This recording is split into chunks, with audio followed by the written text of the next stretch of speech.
দেখুন কিভাবে বিএনপির বিরুদ্ধে অপপ্রচার চালায়।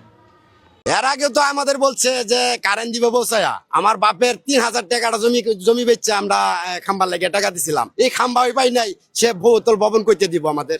এটা আমরা মূলত 99 সালে আমি 1999 সালে আমি আমাদের জমি বেচা খাম্বার টাকা দিচ্ছি, তাই আমি খাম্বা পাই নাই, বহুতল ভবন দিয়ে গিয়ে আমি। দেখুন ও বলতেছে তারেক রহমান বহুতল ভবন দিবে, এটা আর কি ওর কাছে মনে হচ্ছে ভুয়া।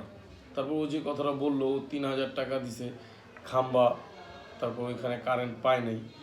তো এখানে সব কথাই মানলাম, বা এখানে একটা অপপ্রচার তারেক রহমানের নামে এর আগে থেকে আছে। কিন্তু এখানে যে বিষয় হলো, ও 1999 সালে টাকাটা দিছে। তো 1999 সালে কোন দল ক্ষমতা ছিল আর ও কাকে টাকাটা দিছে? তো আমি এই ভিডিওটা বানানোর কারণ, ওকে আইনের আওতায় আনা হোক এবং জিজ্ঞাসা করা হোক কেন এই মিথ্যা কথা বললো। কারণ 1999 সালে আওয়ামী লীগ ক্ষমতায় ছিল, তো কোনোভাবেই তারেক রহমানকে ও টাকা দেয় নাই।